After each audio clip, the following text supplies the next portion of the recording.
Advocate Sreepadmanabhan, നമ്മൾ കണ്ണൂരിൻ്റെ മാത്രം കണക്കെടുത്ത് നോക്കുകയാണെങ്കിൽ കണ്ണൂർ ലോക്സഭാ മണ്ഡലത്തിൽ കഴിഞ്ഞ തവണത്തേതിനേക്കാൾ 2019 60,000-ലധികം വോട്ടുകളാണ് BJPക്ക് സമാഹരിക്കാൻ കഴിഞ്ഞത്. ഈ കണ്ണൂർ ഒഴികെ മറ്റ് ജില്ലകളിൽ ഏതെങ്കിലും ഒരു മണ്ഡലത്തിലാണ് ഇത്തരത്തിൽ ഒരു 50,000-ഓ 60,000-ഓ അത്തരത്തിൽ ഒരു ഫിഗർ വന്നതെങ്കിൽ വലിയ പ്രാധാന്യം അതിന് ഒരുപക്ഷെ കൈവരില്ലായിരുന്നു. പക്ഷേ CPM-ന്റെ പവർ ഹൗസിലാണ് ഇത്തരത്തിൽ വലിയ വോട്ട് ചോർച്ച ഉണ്ടായിരിക്കുന്നത്. സ്വാഭാവികമായും അത്തരം കണക്കുകൾ എടുത്തുകൊണ്ടാണ് CPM-ന്റെ പ്രവർത്തന റിപ്പോർട്ട് അവതരിപ്പിക്കപ്പെട്ടത്.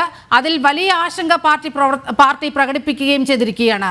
യഥാർത്ഥത്തിൽ CPM-ന് വലിയ ഞെട്ടലല്ലേ കണ്ണൂരിൽ ഉണ്ടായിരിക്കുന്നത്? അല്ല, ഇതിനെ നമ്മൾ ഒരു കേവല തെരഞ്ഞെടുപ്പ് രാഷ്ട്രീയത്തിലെ വോട്ടിന്റെ വ്യതിയാനം ആണ് എന്ന രീതിയിൽ ചർച്ച ചെയ്തിട്ട് കാര്യമല്ല. ഇതിന് കുറെ ചരിത്രപരമായ കാരണങ്ങളുണ്ട്.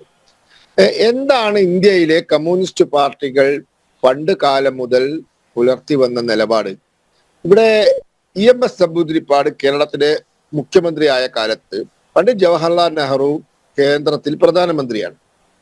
അന്ന് നെഹ്റു കണ്ടു പഠിക്കട്ടെ EMS-നെ എന്ന് പറഞ്ഞവരാണ്. ആഫ്റ്റർ നെഹ്റു EMS എന്ന് പറഞ്ഞവരാണ്. അപ്പൊ കോൺഗ്രസിനെ മാറ്റി ഈ രാജ്യത്തെ ഭരണം പിടിച്ചെടുക്കാൻ വേണ്ടി പിറവിയെടുത്ത ഒരു പാർട്ടിയായിട്ടാണ് ഇവർ സ്വയം അവതരിപ്പിച്ചത്. ഈ രാജ്യത്ത് നിലനിൽക്കുന്ന എല്ലാ പ്രശ്നങ്ങൾക്കും ഉത്തരവാദി കോൺഗ്രസ് ആണ് എന്നാണ് ഇവർ പറഞ്ഞത്. കോൺഗ്രസിന്റെ സാമ്പത്തിക നയം, ടാറ്റയും ബിർളയും പ്രോത്സാഹിപ്പിക്കുന്ന നയം.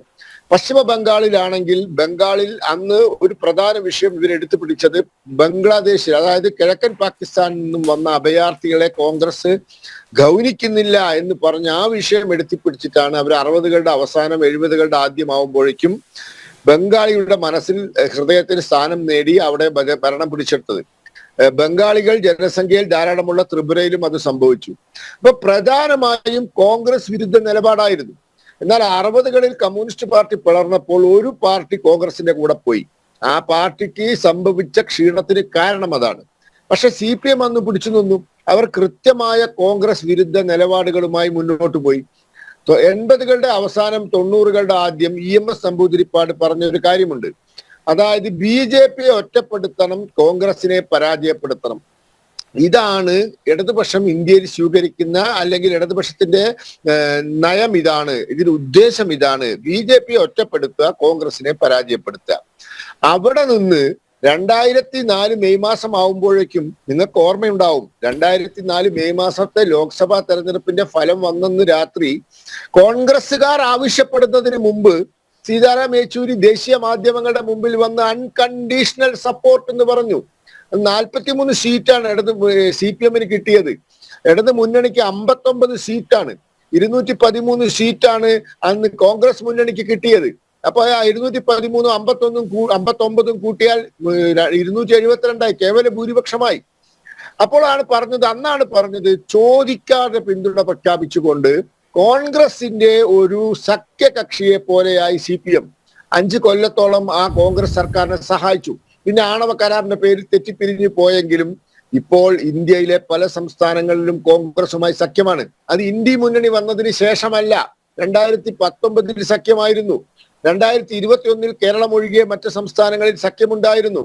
അപ്പോൾ കാലക്രമത്തിൽ ഈ പാർട്ടി പതുക്കെ കോൺഗ്രസിന്റെ ഒരു സഖ്യകക്ഷിയായി മാറി. ഈ പാർട്ടിയുടെ അണികൾ പഠിച്ചു വളർന്നത് നമ്പൂതിരിപ്പാടിന്റെ കാലം മുതൽ 90കൾ വരെ CPM സ്വീകരിച്ച കൃത്യമായ കോൺഗ്രസ് വിരുദ്ധ നിലപാടുകളാണ്. പാർട്ടി സാഹിത്യങ്ങൾ അങ്ങനെയുള്ളതാണ്. പാർട്ടിയുടെ കഴിഞ്ഞ കാല പോളിറ്റ് ബ്യൂറോയിന്റെയും പാർട്ടി കോൺഗ്രസിന്റെയും പ്രമേയങ്ങൾ അത്തരത്തിലുള്ളതാണ്. പാർട്ടി നടത്തിയ സമരപരിപാടികൾ അത്തരത്തിലുള്ളതാണ്. പാർട്ടിയുടെ രക്തസാക്ഷികൾ കോൺഗ്രസിനെതിരെ സമരം ചെയ്ത് പോലീസിന്റെ വെടികൊണ്ടും അല്ലാതെ മരിച്ചവരാണ്.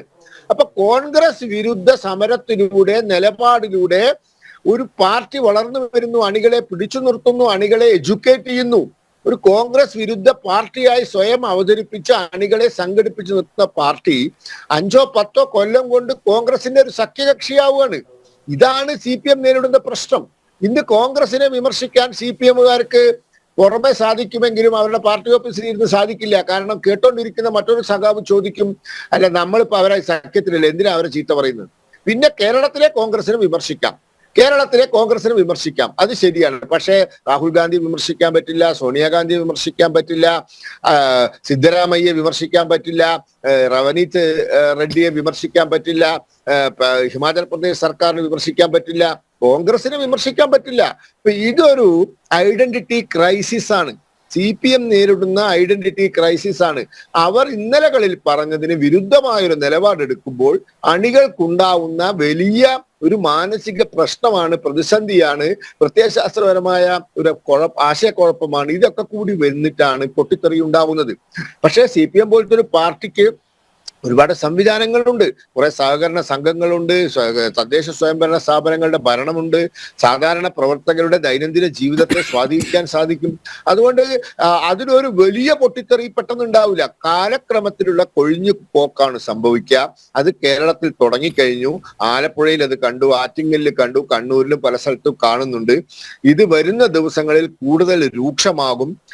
2026 തെരഞ്ഞെടുപ്പിൽ ഭരണം നഷ്ടപ്പെടുന്ന ഒരു സാഹചര്യം ഉണ്ടായാൽ ഒരു സമ്പൂർണ്ണ തകർച്ച കേരളത്തിലെ CPM നമുക്ക് കാണാൻ സാധിക്കുമെന്നാണ് എനിക്ക് പറയാനുള്ളത്.